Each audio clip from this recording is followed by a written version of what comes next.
Good morning all of you. इसके पहले class 10th का जीएसटी के ऊपर मैंने लेक्चर आप लोगों को दिया, जिसमें एक लेक्चर जो है वो अभी शूट नहीं हो पाया है। शूट हो गया है लेकिन ये कि अपलोड नहीं हो पाया है कुछ टेक्निकलिटीज़ की वजह से, लेकिन वो जल्दी ही आजकल में अपलोड हो जाएगा। पूरा जीएसटी हो गया।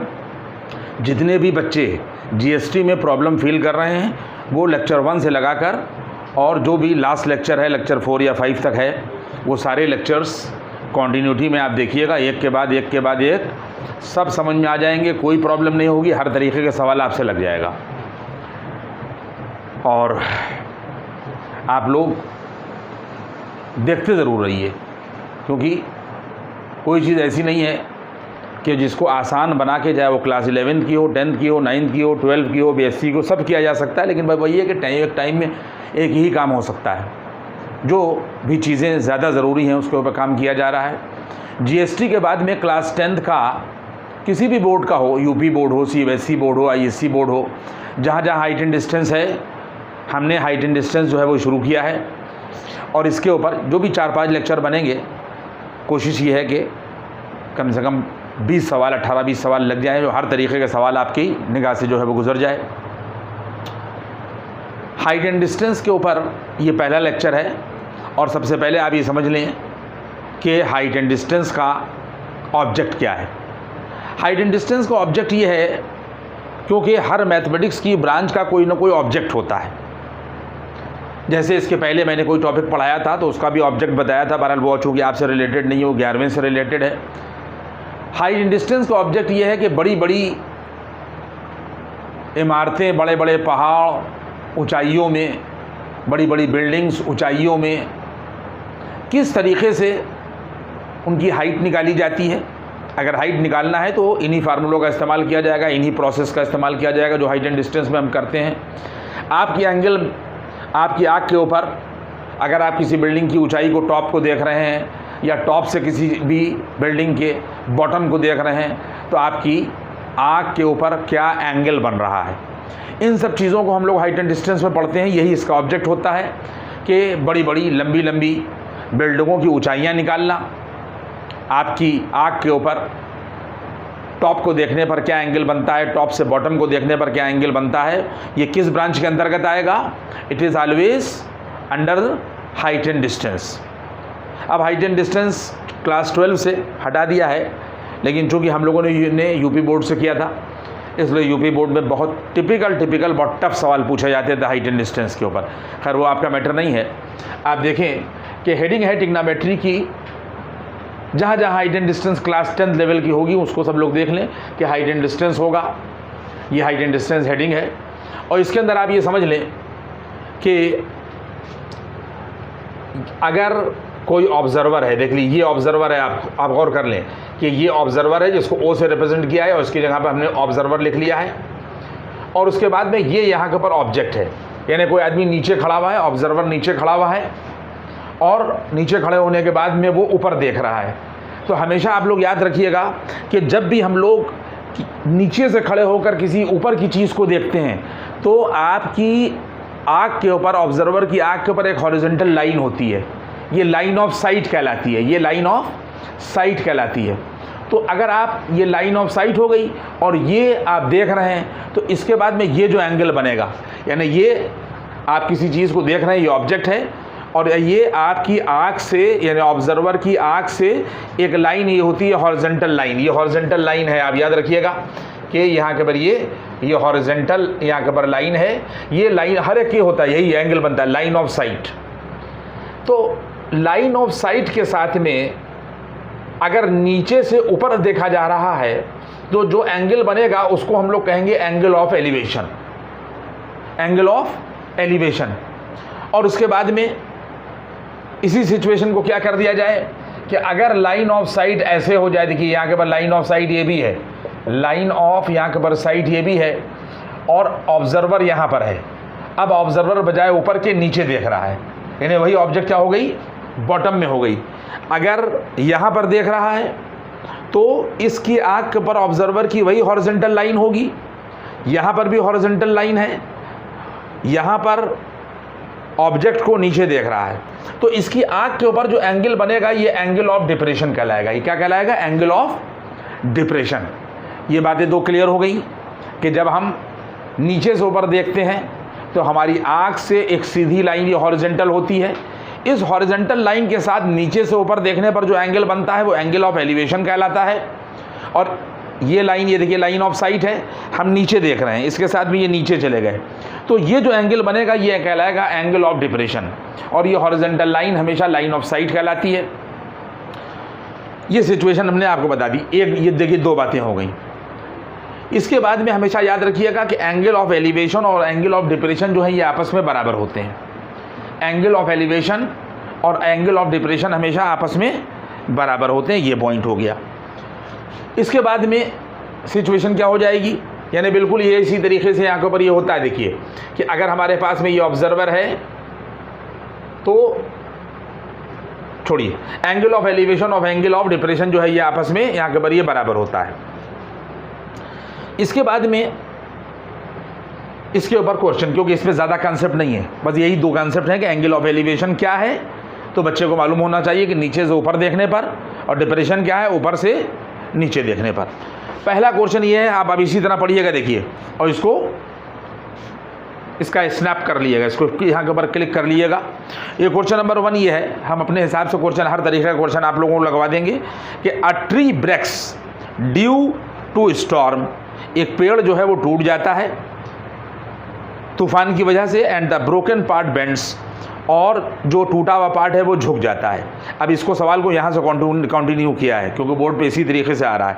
So that the top of tree touches the ground, so that the top of tree touches the ground. देखिए हम पढ़ते भी जा रहे हैं और आपको समझाते भी जा रहे हैं कि यहाँ से ए और बी एक पेड़ है, ये हमने लिख दिया है कि ए बी यहाँ के ऊपर एक पेड़ है, पूरा ए बी पेड़ है, और आंधी आती है तो इसका कुछ हिस्सा जो है वो टूट कर नीचे गिर जाता है। तो ए सी पार्ट जो है ये पूरा ए बी पे था, तो ए बी पेड़ था, तो ए सी पार्ट जो है वो क्या होता है कि टूट कर गिर जाता है। और ये जो टॉप है, पेड़ का जो टॉप है, ये देखिए ये पेड़ का टॉप है, यहाँ का पर पेड़ का ये टॉप है, ये ज़मीन पर छू जाता है, इसीलिए हमने इसको ए रखा है, ज़मीन पर छू जाता है। ये हो गया, यानी इसका मतलब ये है कि ए सी पार्ट गिर गया, ए यहाँ पर छू जाता है। So that the top of tree touches the ground, यहाँ तक बात हो गई। Making an angle of 30 degree with it, और जब गिरता है तो क्या होता है, ये ग्राउंड है, यहाँ के ऊपर ये देखिए, यहाँ के ऊपर ये ग्राउंड है, सामने के बाद पेड़ जो है वो ज़मीन में लगा हुआ होगा, तो कहता है जब टच करता है तो ये ज़मीन के साथ में 30 डिग्री का एंगल बनाता है। Making an angle of 30 degree with it, यहाँ तक बात हो गई। The distance between the foot of tree, देखो ये ट्री का फूट है, फूट का मतलब निचला हिस्सा, फूट का मतलब देखिए, फूट का क्या मतलब होगा कि मेरा नीचा हिस्सा ये फूट कहलाएगा, तो इस पेड़ का भी नीचे का जो हिस्सा है यहाँ के ऊपर ये फूट कहलाएगा, तो फूट ऑफ ट्री जो है ये हो जाएगा। अब सवाल कह रहा है कि the distance between the foot of tree, ये to the point where the top touches, देखिए टॉप टचेस यहाँ पर है, द ग्राउंड इज यहाँ के ऊपर 8 मीटर। कहता है कि फूट ऑफ ट्री यहाँ से और ज़मीन पर जिस पेड़ का टॉप जो है छूता है, ये इसके बीच की डिस्टेंस जो है वो 8 मीटर है। ये देखिए 8 मीटर यहाँ के ऊपर हो गई, यहाँ तक बात समझ में आ गई। अब कह रहा है कि find the height of the tree, तो आप लोगों को ट्री की हाइट जो है वो यहाँ के ऊपर निकालना है, ए बी ट्री की हाइट निकालना है, आप बात समझ लें। तो अब क्या कर दिया कि इस ट्रायंगल में ए बी सी में हम लोगों ने ट्रायंगल ए बी सी में tan 30 डिग्री की वैल्यू ली, सिर्फ यही ट्रायंगल लिया जा रहा है, तो परपेंडिकुलर अपान बेस होता है, tan 30 बराबर ये परपेंडिकुलर हो गया BC, और बेस जो है वो AB हो गया, आ जाएगा BC अपान 8, क्योंकि AB 8 दे रखा है, परपेंडिकुलर अपान बेस। tan 30 की वैल्यू यहाँ के पर 1/√3 होती है, 1/√3 बराबर BC अपान 8 हो जाएगा। और जब हम लोग यहाँ से BC की वैल्यू निकालेंगे तो वैल्यू क्या हो जाएगी, 8 जो है वो यहाँ आ जाएगा, 8/√3 बराबर BC हो जाएगा। ये इतने मीटर हम लोगों ने क्या निकाल दिया, ये देखिए हम लोगों ने इतना पार्ट निकाल दिया, ये हम लोगों ने यहाँ पर BC इतना पार्ट निकाल दिया। और पूरा पार्ट क्या है, AB हम लोगों को निकालना, AB है, अभी हमने सिर्फ BC निकाला। अगर हम AC, देखिए ये AC है, AC और ये AC ये आपस में बराबर होगा, यहाँ के ऊपर ये वाला हिस्सा देखिए हम निशान लगा रहे हैं, और ये वाला हिस्सा जो है देखिए ये दोनों जो है वो आपस में यहाँ के ऊपर ये बराबर होंगे। इसका मतलब ये हो गया कि इस पार्ट को निकालने के लिए क्या करेंगे, क्योंकि इसमें हाइपोटेन्यूज आ रहा है, जब ये गिरेगा तो ये हाइपोटेन्यूज बन जाएगा। तो इसी ट्रायंगल में ACB में अगर हम cos 30 लें, इन ट्रायंगल ACB cos 30 बराबर बेस अपान हाइपोटेन्यूज होगा। बेस क्या है हमारा 8, हाइपोटेन्यूज क्या है ब्रोकन पार्ट AC, तो ये आ जाएगा बेस अपान हाइपोटेन्यूज। और cos 30 की वैल्यू √3/2 होगी और ये 8 अपान AC निकला। और जब हम लोग AC निकालेंगे AC, तो ये निकल आएगा 16 अपान √3। सब लोग मेरी बात समझ गए। ये हम लोगों ने यहाँ के ऊपर AC निकाल दिया। इसमें दो फार्मूले लगे, एक tan का लगा इसी ट्रायंगल में और एक यहाँ के ऊपर cos का लगा। और इसके बाद में आप इसको, मैं पीछे हटा हुआ हूँ, इसको आप लोग जो है वो इसका फ़ोटो ले लीजिए। और लेने के बाद में देखिए ये हुआ, पॉज करके फ़ोटो ले लीजिएगा। इसके बाद में फिर हम लोगों ने क्या किया, ये देखिए हमने इसको यहाँ पर रब कर दिया।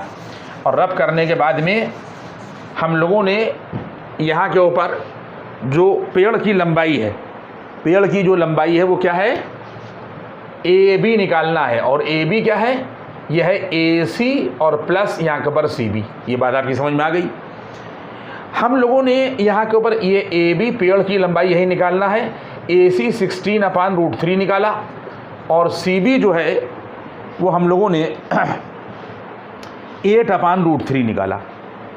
8 अपान, आप देख लीजिएगा पीछे दे रखा, 8 अपान यहाँ के ऊपर √3 निकाला। तो इसके बाद में पूरे पेड़ की लंबाई जो हो जाएगी ये आ जाएगी 16 + 8 और अपान √3। ये क्या आ जाएगा 16 × 4 = 20 × 4 = 24 अपान √3। बात समझ में आ रही है, ये आ गया। अगर हम √3 से ऊपर और नीचे मल्टीप्लाई कर दें, देखिए ये हम लोगों ने कर दिया, तो यहाँ के ऊपर ये AB बराबर हो जाएगा 24, ये 24 √3 और अपान 3 हो जाएगा, अपान यहाँ के ऊपर 3। तो 3 8 यहाँ के ऊपर 24 हो जाएगा। आंसर आ जाएगा 8 √3 मीटर। यानी पूरे पेड़ की लंबाई जो है वो 8 √3 मीटर हो जाएगी। अब किताबों में √3 की जो वैल्यू है, ये ध्यान दे लीजिएगा कि √3 बराबर इन्हीं ने 1.732 मीटर लिया है। और उसके बाद में √2 कहीं पर अगर है तो 1.414 लिया है। इन दोनों वैल्यूज़ को आप लोग नोट कर लीजिएगा। अगर किताब में आंसर डिफ़र कर रहा है तो 8 से 1.732 को मल्टीप्लाई कर दिएगा और जो रिज़ल्ट आएगा उतने मीटर पेड़ की लंबाई होगी। ये हो गया क्वेश्चन नंबर यहाँ के ऊपर ये 1। अब इसके बाद में हम लोग इसी तरीके से क्वेश्चन नंबर 2 क्या होगा। क्वेश्चन नंबर 1 के बाद में आप लोग ये क्वेश्चन नंबर 2 देखिए। और क्वेश्चन नंबर 2 की लैंग्वेज क्या है, देखिए मैं इसलिए लिख देता हूँ कि इससे टाइम बचता है। आपके सामने इतना बड़ा सवाल लिखा जाए, फिगर बनाया जाए, तो एक सवाल में बहुत देर लग जाएगी, ठीक है। तो इसलिए मैं क्वेश्चन को पहले लिख देता हूँ और फिगर भी बना देता हूँ, लेकिन आपको समझाई देता हूँ पूरा सवाल। सवाल की लैंग्वेज क्या है कि the angle of elevation of the top of a hill. देखिए दो चीज़ें इसके अंदर हैं, यानी यहाँ के ऊपर ये हिल है, सवाल लिखते जाइए। तो हम लोगों ने AB हिल ले ली है और इसकी ऊंचाई को हम लोगों ने h मान लिया, इसकी हाइट जो है वो h मान लिया। ये देखिए AB हिल है, ये लिख दिया है और h मीटर यहाँ के ऊपर ये हो गया सवाल। Eight the foot of the tower is 60 degree. कह रहा the angle of elevation of the top of a hill eight the foot of the tower is 60 degree. देखिए ये बेस है, आप बात समझ लें कि ये यहाँ के ऊपर ये बेस है और इस बेस पर एक हिल खड़ी है और एक टावर खड़ा है। टावर AB मान लिया गया है और इसकी ऊंचाई को हम लोगों ने h मान लिया है।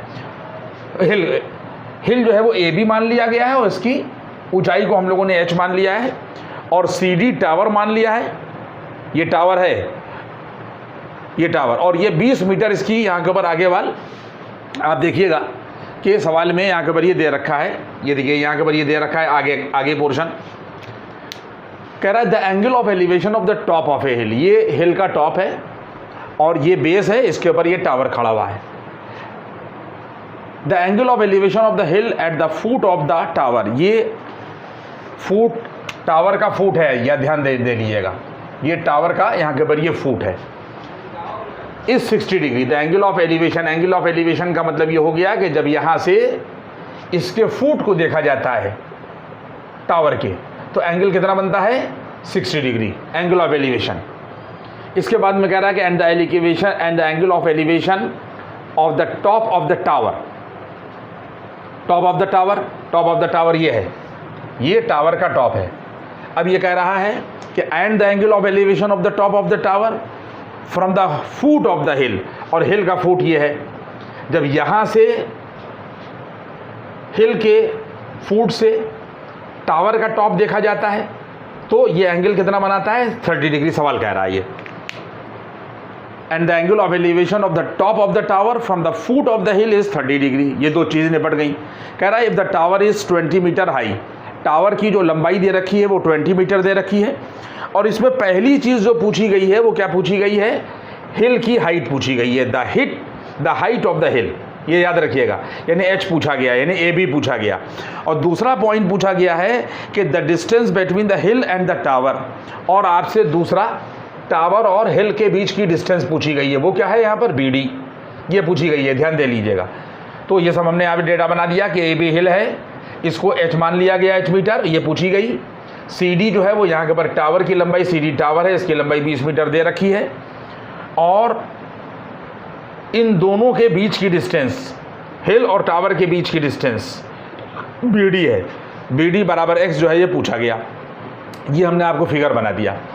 इसके बाद में सिचुएशन क्या हो गई कि आपने ये बात देख ली ना कि जब यहाँ से देखा जाता है, यहाँ से, ठीक है, तो टॉप से जब देखा जाता है ये, तो ये एंगल ऑफ एलिवेशन ये हो गया। देखिए एंगल ऑफ एलिवेशन का मतलब ये हो गया कि ये बनेगा और उसके बाद में यहाँ के ऊपर ये बनेगा। इसके बाद में in triangle A B D, यहाँ पर ये ट्रायंगल यहाँ के ऊपर ए बी डी ले लिया गया है।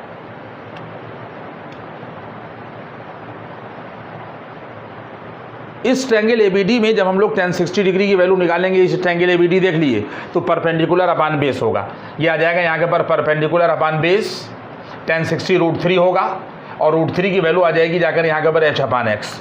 ये इक्वेशन नंबर 1 बन गई। इसी तरीके से जब हम लोग दूसरे ट्रायंगल की बात करेंगे, बी सी डी की बात करेंगे, in triangle B C D, तो 1030 डिग्री की वैल्यू क्या आ जाएगी, 1030 डिग्री की वैल्यू आ जाएगी परपेंडिकुलर अपान बेस, तो परपेंडिकुलर ये हो जाएगा और बेस ये हो जाएगा, तो आ जाएगा 20 अपान एक्स। यहाँ से 1060 की वैल्यू √3 बराबर एच अपान एक्स हो जाएगा, और यहाँ से 1030 डिग्री की वैल्यू 20 अपान एक्स, यानी परपेंडिकुलर अपान बेस, तो 1030 1 अपान √3 हो जाएगा, और 20 अपान एक्स ऐसी रहेगा। ये इक्वेशन नंबर 1 बन गई, और इक्वेशन नंबर यहाँ के ऊपर ये 2 आ गई। अब सब लोग गौर करिए कि equation number from equation number यहाँ के ऊपर 2, देखिए ये फ्रॉम इक्वेशन नंबर, ये हम लोगों ने यहाँ के ऊपर ये फ्रॉम इक्वेशन नंबर यहाँ के ऊपर ये 2 लिया, और जब हम लोग क्रॉस मल्टीप्लाई करेंगे तो x बराबर आ जाएगा 20 अपान √3, ठीक है, क्रॉस मल्टीप्लाई में वहाँ देखिए, और इसके बाद में इसको √3 से मल्टीप्लाई और डिवाइड कर देंगे तो वैल्यू मिल जाएगी यहाँ के ऊपर 20 √3 और अपान यहाँ के ऊपर ये 3। देखिए कुछ भी लोग अगर ऐसे ही आंसर को छोड़ देंगे तो कोई परेशानी वाली बात नहीं है, और नहीं क्या करेंगे कि 20 से √3 को मल्टीप्लाई करें, 1.732 रख के मल्टीप्लाई करें और 3 से डिवाइड करें, तो डेसिमल में कुछ आपके आंसर मिल जाएगा, वो आप लोग घर पे कैलकुलेट कर लीजिएगा। इसके बाद ये हमने निकाल दिया, बी डी एक आंसर हो गया, दूसरा वाला। अब इसमें हाइट कह रहा है, तो फ्रॉम यहाँ पे देखिए फ्रॉम इक्वेशन नंबर यहाँ के ऊपर ये जो 1 है एच अपान एक्स है, तो ये हम लोगों ने क्या किया कि क्रॉस मल्टीप्लाई करिएगा, इक्वेशन नंबर 1 देख लिए, तो एच बराबर आ जाएगा एक्स अंडर √3, यहाँ से क्रॉस मल्टीप्लाई करिए तो h की वैल्यू x √3 आ जाएगी, और उसके बाद में फिर हम लोग इस x की वैल्यू को या 20 अपान √3 रख दीजिए, ज़्यादा सही है, ये वैल्यू रख दीजिए जो सीधी सीधी वैल्यू है, ये वैल्यू यहाँ के ऊपर रख दीजिए। जब आप इस x की जगह के ऊपर 20 अपान यहाँ के ऊपर ये अंडर √3 और ये √3 आप यहाँ के ऊपर इंटू में कर दिएगा, तो ये √3 और ये √3 जो है वो कैंसिल हो जाएगा, और बराबर मिल जाएगा यहाँ के ऊपर 20 मीटर। ये बात आपकी समझ में आ गई। इक्वेशन नंबर 1 से क्रॉस मल्टीप्लाई करने के बाद h बराबर x √3 निकाला, और x की ये वैल्यू 20 अपान √3 हम लोगों ने यहाँ पे रख के √3 मल्टीप्लाई कर दिया, ये √3 और √3 कैंसिल हो जाएगा, h की वैल्यू आ जाएगी 20 मीटर। तो एक आंसर नंबर 1 यानी हिल की जो लंबाई है, जो ऊंचाई है वो 20 मीटर होगी, और इन दोनों के बीच की जो डिस्टेंस होगी वो 20 √3 अपान यहाँ के ऊपर 3 होगी। कोई आदमी डेसिमल कैलकुलेशन करना चाहता है तो हमने पहले बता दिया कि √3 की जगह के ऊपर 1.732 रख दीजिए और 3 से उसको डिवाइड करके 20 से मल्टीप्लाई कर दीजिए, तो रिजल्ट जो आएगा वो डेसिमल में आ जाएगा। ये दोनों चीज़ें आपसे पूछी गई थी, मैंने आपको फिगर बनाकर दिखा दिया, और ये पूरा जो है वो हमने समझा दिया कि the angle of elevation of the top of a hill, ये at the foot of the tower, ये फुट ऑफ द टावर है, यहाँ के ऊपर ये टावर का फुट है, तो यहाँ पर एंगल ऑफ एलिवेशन ये बनता है, यानी यहाँ से जब टॉप देखा जाता है तो 60 डिग्री बनता है, और जब यहाँ से इसका टॉप देखा जाता है तो 30 डिग्री बनता है। और बाकी सवाल मैंने आपको जो है वो पूरा समझा दिया। अब इसके बाद में यहाँ के ऊपर ये क्वेश्चन नंबर ये 2 था, मैंने पूरा आपको समझा दिया, देखिए। और इसके बाद में आप question number 3 A statue 1.6 meter tall stands on the top of a pedestal। Pedestal जो है वो बेस को कहते हैं। आप देखते हैं ना, जब पेडिस्टल फैन होता है तो ये फैन लगा हुआ होता है और ये हिस्सा जो है रखा रहता है, इसी को पेडिस्टल कहा जाता है। तो हमारे पास में आप देख लीजिए इस चीज़ को, ये यहाँ के ऊपर ये ग्राउंड है, यहाँ के ऊपर कोई पेडिस्टल रखा हुआ है, ए बी जो है ये पेडिस्टल है। आप पूरा फिगर देख लीजिए, ये यहाँ के ऊपर ये ग्राउंड हैगी और इस ग्राउंड के ऊपर ये पेडिस्टल रखी हुई है, और इस ए बी पेडिस्टल के ऊपर कोई स्टेचू है। ये स्टेचू यहाँ के ऊपर अभी देख लीजिए, यहाँ के ऊपर ये इसके ऊपर स्टेचू है। स्टेचू को हमने यहाँ के ऊपर BC, यहाँ के ऊपर जो BC है ये स्टेचू है, ध्यान रखिएगा। यहाँ के ऊपर स्टेचू, सवाल में इसकी स्टेचू की जो लंबाई दे रखी है 1.6 मीटर दे रखी है। Statue 1.6 metre tall stands on the top of pedestal. A B pedestal हो गया, ये देखिए ए बी पेडिस्टल हो गया, इसकी पेडिस्टल नीचे का हिस्सा, और इसको हम लोगों ने यहाँ के ऊपर इसकी ऊंचाई या लंबाई h मान ली। इसके ऊपर ये कहता है कि एक स्टेचू लगी हुई है, इसके ऊपर एक स्टेचू रख दी जाती है पेडिस्टल के ऊपर, और उसकी जो लंबाई दे रखी है ये 1.6 मीटर दे रखी है। यहाँ तक सवाल हो गया। Tall stands on the top of pedestal, pedestal का टॉप B है। From a point on the ground, ये ग्राउंड है और ये कोई पॉइंट ले लिया गया, ये ग्राउंड हो गया और ये कोई पॉइंट ले लिया गया। The angle of elevation of the top of statue, और स्टेचू का जो टॉप ये है, यहाँ से किसी पॉइंट से ग्राउंड से के इसके टॉप को देखा जाता है, तो एंगल ऑफ एलिवेशन जो है वो देखिए यहाँ के ऊपर ये 60 डिग्री बनता है, ये देखिए 60 डिग्री बनता है, और ये हम लोगों ने ये एंगल ऑफ एलिवेशन बना दिया। यहाँ तक बात हुई। इसके बाद कह रहा है कि and from the same point, इसी पॉइंट से the angle of elevation of the top of pedestal, और पेडिस्टल का टॉप ये होगा बच्चों, पेडिस्टल का टॉप जो होगा वो यहाँ के ऊपर ये होगा। अगर इसको देखा जाता है तो यहाँ से, इसी पॉइंट से जब हम इसके टॉप को देखते हैं तो देखिए ये लाइन यहाँ के ऊपर, ये लाइन यहाँ के ऊपर चली गई, तो एंगल कितना बनता है? कहता है एंगल ऑफ एलिवेशन 45 डिग्री बनता है। Find the height of the pedestal, हम लोगों को पेडिस्टल की हाइट h यानी ए बी जो है वो निकालना है। हम लोगों ने ट्रायंगल OAB ले लिया, आपको गौर करेगा हर आदमी। तो OAB में जब 45 डिग्री की वैल्यू निकालोगे तो परपेंडिकुलर अपान बेस हो जाएगा, और ये डिस्टेंस हम लोगों ने x मान ली है, पेडिस्टल का फुट और कोई पॉइंट ग्राउंड पर जो लिया गया है उसके बीच की डिस्टेंस हम लोगों ने x मान ली है। तो tan 45 डिग्री बराबर परपेंडिकुलर अपान बेस होगा, और परपेंडिकुलर h और अपान यहाँ के ऊपर x आ जाएगा। यहाँ के ऊपर tan 45 डिग्री की वैल्यू 1 हो जाएगी और ये आ जाएगा h अपान x। तो जब आप इसको क्रॉस करिएगा तो h बराबर x हो जाएगा। सब लोग मेरी बात समझ गए? h बराबर यहाँ के ऊपर ये x हो जाएगा। Now this is equation number 1। इसके बाद में याद रखिएगा पेडिस्टल की ऊंचाई निकालना है, पेडिस्टल की लंबाई निकालना है हम लोगों को। फिर हम लोगों ने OCA ट्रायंगल ले लिया, O ले लिया, C ले लिया और A ले लिया, तो अब पूरा एंगल लिया जाएगा। तो tan 60 डिग्री बराबर हो जाएगा परपेंडिकुलर अपान बेस, तो पूरा परपेंडिकुलर इसमें यहाँ के ऊपर हो जाएगा CA यानी 1.6 और प्लस h, ये परपेंडिकुलर हो जाएगा और बेस यहाँ के ऊपर ये हो जाएगा।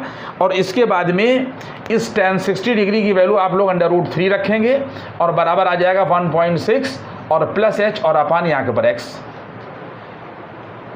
इसके बाद में फिर हम लोग क्रॉस मल्टीप्लाई करेंगे तो ये वैल्यू आ जाएगी जाकर यहाँ के ऊपर 1.6 प्लस यहाँ के ऊपर h बराबर x √ यहाँ के ऊपर ये 3 आएगा। इसके बाद में यहाँ से h की जो वैल्यू है, देखिए हम लोगों को निकालना क्या है, हम लोगों को यहाँ के ऊपर h निकालना है। तो h बराबर x √3 और माइनस का 1.6 कर देंगे, ये उधर चला जाएगा। और जहाँ पर x है ये इक्वेशन नंबर यहाँ के ऊपर ये 2 आ जाएगा, और इक्वेशन नंबर 1 से जहाँ पर x रखा हुआ है वहाँ पर हम लोग h कर देंगे, तो ये वैल्यू आ जाएगी जाकर यहाँ के ऊपर h is equal to H under root 3 minus का 1.6। सब लोग मेरी बात समझ गए? ये इक्वेशन नंबर 2 थी। इक्वेशन नंबर 1 में एच और एक्स बराबर हैं, इसलिए हम लोगों ने एक्स की जगह पर एच रख दिया। एच रूट 3 और माइनस का 1.6 आ जाएगा, और इसके बाद में कैलकुलेशन यहाँ पर आ गई। ये वैल्यू आ जाएगी जाकर H minus H under root 3 इधर ले लिया बराबर माइनस का 1.6 होगा। इसके बाद में इस माइनस का हम लोगों ने इफेक्ट डाल दिया, तो ये वैल्यू आ जाएगी H under root 3 minus H बराबर 1.6। इस माइनस को इधर ट्रांसफ़र कर दिया, तो जो माइनस का था वो प्लस का हो गया और जो प्लस का था वो माइनस का हो गया। बात क्लियर हो गई? इसके बाद में h हम लोगों ने कॉमन ले लिया, तो ये वैल्यू आ जाएगी under root 3 minus 1 is equal to 1.6। इसके बाद में फिर हम लोग क्या करेंगे, देखिए हमने ये लाइन खींच दी, और लाइन खींचने के बाद देखिए ये भी लाइन खींच दी है। इसके बाद में h की जो वैल्यू मिलेगी ये मिल जाएगी 1.6 और अपॉन अंडर रूट 3 माइनस यहाँ के ऊपर 1। सब लोग मेरी बात समझ गए? इसके बाद में h निकालना है, फिर हम लोगों ने इसके कॉन्जुकेट से ऊपर और नीचे मल्टीप्लाई कर दिया। जब हम लोग कॉन्जुकेट से मल्टीप्लाई करेंगे तो h बराबर आ जाएगा 1.6 और अंडर रूट 3 और यहाँ के ऊपर ये +1 और अपॉन ये देखिए a माइनस बी लिखा है और a प्लस बी लिखा है, तो हो जाएगा a का स्क्वायर और माइनस b का स्क्वायर, यानी रूट 3 का होल स्क्वायर ये 3 हो जाएगा और -1 का स्क्वायर यहाँ के ऊपर 1 हो जाएगा। तो ये वैल्यू आ जाएगी h इज इक्वल टू, ये 3 में से एक गया 2, और 2 से जब आप 1.6 को डिवाइड करिएगा तो 0.8 मिलेगा, और ये वैल्यू मिल जाएगी 1.732 और +1 ये आ जाएगा 2.73 और यहाँ के ऊपर 2। और जब आप इसको मल्टीप्लाई करिएगा तो मल्टीप्लाई करने के बाद जो इसका आंसर मिलेगा वो मिल जाएगा 2.19। क्या मिलेगा? सॉल्व करिएगा तो मिलेगा 2.19 और ये आ जाएगा अप्रॉक्सीमेशन में इतने मीटर यहाँ के ऊपर आंसर आएगा। पूरा सवाल मैंने आपको समझा दिया, और इसके बाद में यहाँ के ऊपर ही हम लोगों ने आज क्या किया कि हाइट एंड डिस्टेंस के 3 सवाल लगाए, और हाइट एंड डिस्टेंस का कॉन्सेप्ट समझा कि जब हम नीचे से ऊपर देखते हैं तो एंगल ऑफ एलिवेशन हमारी आँख पर बनता है, और जब हम ऊपर से नीचे उसी चीज़ को देखते हैं तो हमारी आँख पर बनने वाला जो एंगल है वो एंगल ऑफ डिप्रेशन होता है। इसी तरीके से हम लोग, हमारा टारगेट है, ये आज हमने आपको बेसिक सिखा दिया है कि टारगेट ये है कि इसी तरीके से आपको एंगल ऑफ डिप्रेशन पे कल सवाल इंशाल्लाह लगवाएंगे, और एंगल ऑफ डिप्रेशन के बाद में फिर मिले जुले सवाल लगवाएंगे, और एक आध सवाल कभी जो हमने बहुत पढ़ा था कि अच्छा सवाल हुआ करता था, उस तरीके से 2-4-6 सवाल वो लगवाएंगे। टारगेट है कि 15-18 क्वेश्चन लगवा दें, जिससे आप कायदे से हाइट एंड डिस्टेंस लगाने लें। इसको आप लोग देखिएगा, और दूसरा लेक्चर भी इंशाल्लाह आपको बहुत जल्दी मिलेगा। चैनल को सब्सक्राइब करना ना भूलिएगा। Now thank you.